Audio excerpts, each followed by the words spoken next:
I so move, Mr. President. Any objection? Hearing none, amendments approved. On the same page and line, after the word kabataan, insert the word official. I so move. Any objection? Hearing none, amendments approved. On the same page, line 4, delete the word and figure 2 and replace with the word and figure 3. Therefore, section 1 should now read term of office. The term of office of all elected barangay officials shall be 4 years. No elected barangay official shall serve more than 3 consecutive terms in the same position. Voluntary renunciation of office for any length of time shall not be considered as an interruption in the continuity of service for the full term of which the elective official was elected. I so move, Mr. President. Any objection? Hearing none, amendments approved. On the same page, line 8, delete the phrase second Monday of May 2029 and replace with first Monday of October 2027. I so move, Mr. President. Any objection? There being none, amendments approved. On the same page, lines 8 to 9, delete the word and figure 6 and replace with 4. Thus, section 2 should now read as follows. Date of election. The next regular barangay and Sanguniang Kabataan election shall be held on the first Monday of October 2027 and every 4 years thereafter. I so move, Mr. Any President. objection? Hearing none, amendments approved.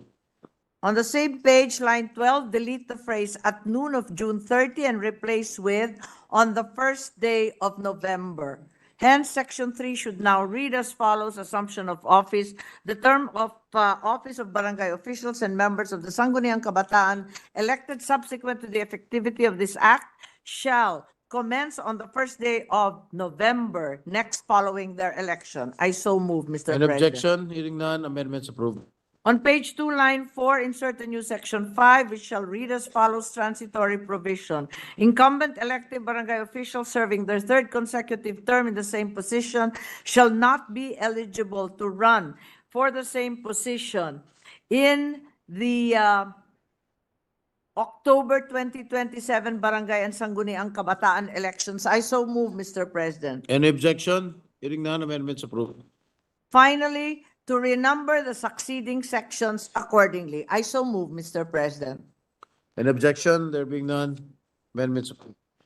Those are all the amendments that I have. Thank you very much. Thank you, Senator Coco Pimentel.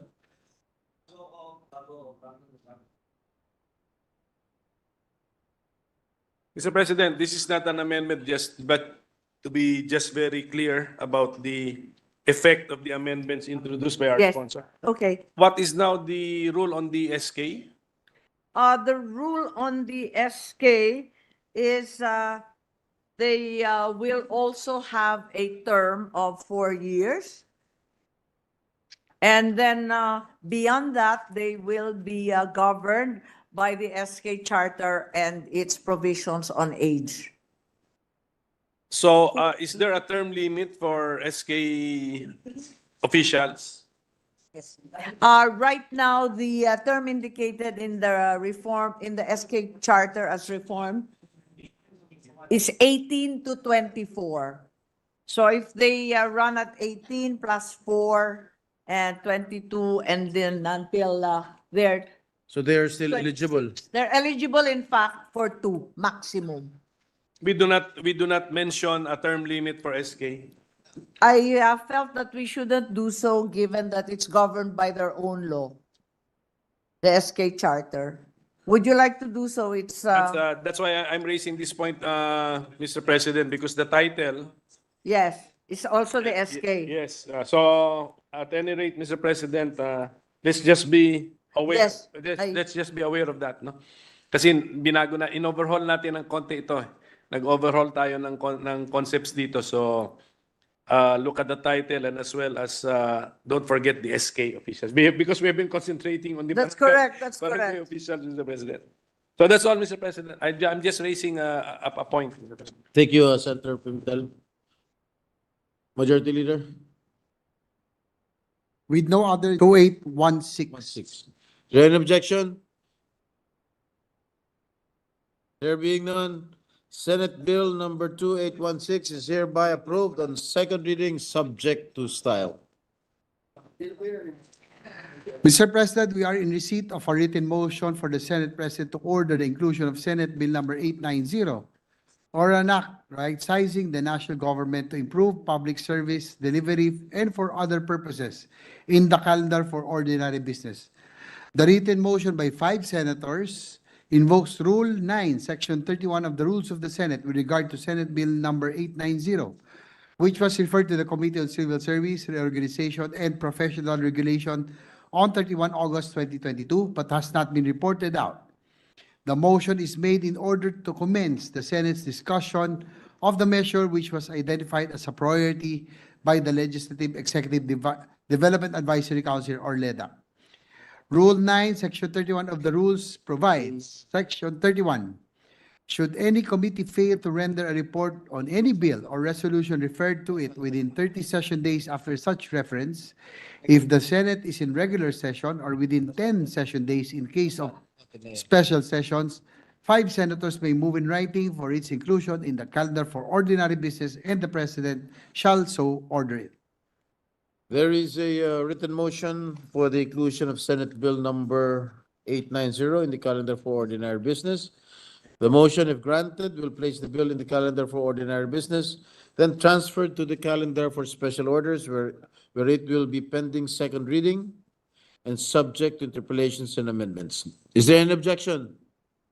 There being none, motion is approved. Senate Bill number 890 is moved to the calendar for ordinary business.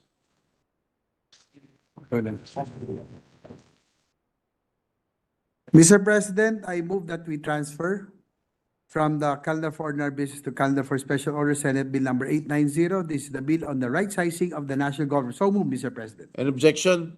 Hearing none. Motion is approved. I move that we consider Senate Bill number 890. Any objection? There being none, motion is approved. To sponsor the measure, I move to recognize Senate President Francis Chis Escudero to deliver the sponsorship speech. The Senate President is recognized. Thank you, Mr. President. Thank you, Majority Floor Leader. Distinguished colleagues, good evening. May I ask that my formal sponsorship speech be inserted into the records, but allow me to manifest some statements regarding this bill. Mr. President, when I joined the bigger house in 1998, I was one of 1,059,757 actual national government employees.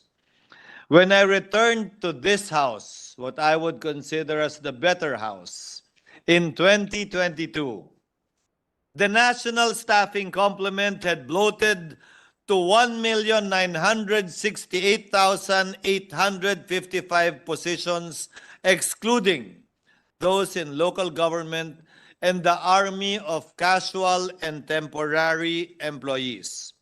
The price tag, Mr. President, for personnel services also supersized in that span of time. From 205 billion in 1998, it went up to 1.39 trillion in 2022. In fact, the 1.397 trillion peso PS tab for 2022 was 2.5 times the national budget of merely 537 billion in 1998. Sa nagdaang 2 dekada, Ginoong Pangulo, napakalaki ng nilaki ng ating pamahalaan na umuubos sa pera at salapi na pwede sana nating gastusin sa serbisyo na pwedeng pakinabangan at tunay na kailangan ng mas marami nating mga kababayang hikahos at naghihirap. Ginoong Pangulo, mga kasamahan ko sa Senado, ang right sizing ay hindi nangangahulugan na papaliitin natin ang gobyerno at magtatanggal tayo ng empleyado. Isang ibig sabihin din ito, itataas natin ang kalidad ng serbisyo, maglilikha tayo ng mga pwesto na angkop at tunay na kailangan ng ating mga kababayan na bagay sa tinapos ng mga kasalukuyang empleyado ng ating pamahalaan. Sa puntong ito, Ginoong Pangulo, mga ginagalang na kasamahan sa Senado, nais ko ring sabihin na ang panukalang batas na ito na iniyakda ng marami sa ating mga kasamahan, hindi saklaw ang sandatahang lakas, gayon din ang military at uniform personnel.